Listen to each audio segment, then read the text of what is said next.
François Engoulevent, vous êtes aujourd'hui à Caen pour la mise en mer de ce bateau. Ce bateau, il va vous servir pour la route du Rhum ? Entre autres et en premier lieu, oui. La route du Rhum qui démarre dans une quarantaine de jours maintenant, donc il est très, très urgent de mettre le bateau à l'eau. C'est une belle étape qui est symbolisée par ce moment-là. Ça synthétise un peu tous les efforts qui ont été faits par les architectes et par les constructeurs, les équipes de Short Team Yard, les équipes de V1D2 et tous ceux qui ont contribué au fait que le bateau existe. C'est-à-dire qu'il faut des constructeurs, mais il faut aussi des soutiens financiers, il faut des partenaires, il faut tout ce monde-là. Vous êtes impatient de naviguer avec ? Ah oui. Alors impatient parce que ça va être un grand moment aussi. On va savoir si toutes les idées qu'on avait sont bonnes ou pas bonnes, si tout fonctionne bien. Et puis parce qu'il faut s'entraîner aussi maintenant.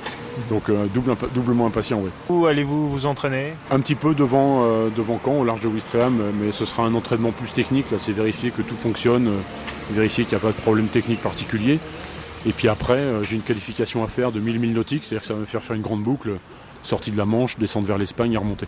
Il vous le fallait pour le parcours de la route du Rhum. C'est avec ce bateau que vous aviez envie de faire la route du Rhum cette année ? Alors c'est compliqué tout ça. Je savais après la dernière route du Rhum en 2010 que quitte à la refaire, je voulais qu'il y ait un challenge.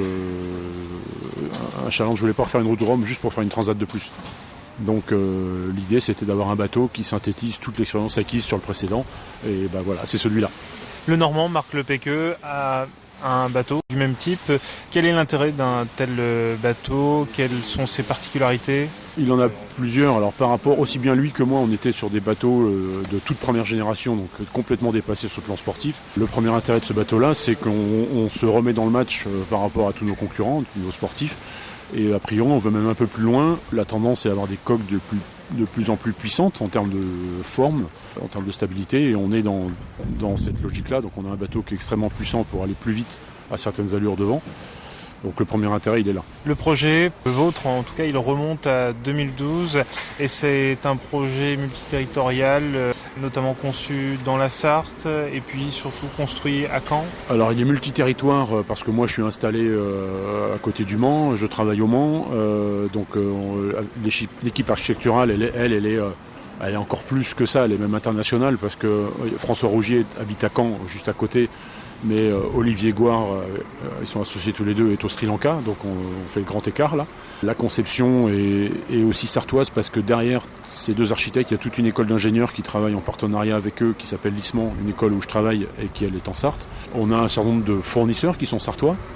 Et puis multiterritoire parce que tous les territoires n'ont pas le 100% des composants nécessaires. Et ici à Caen, on a trouvé l'expertise nécessaire pour réaliser la coque, réaliser toute la partie composite, réaliser l'assemblage, l'intégration des équipements, donc la coque avec Short Team Yard, les équipements avec V1D2.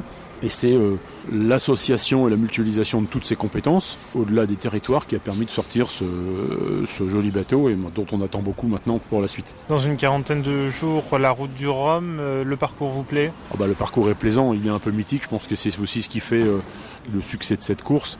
Le parcours est intéressant parce que techniquement il n'est pas simple. Techniquement, stratégiquement, météorologiquement, on part de l'Europe en novembre, en plein hiver.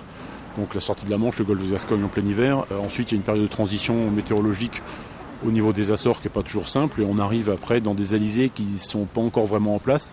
Donc météorologiquement, le jeu est assez ouvert. Quel objectif vous êtes-vous donné ? J'allais dire aucun.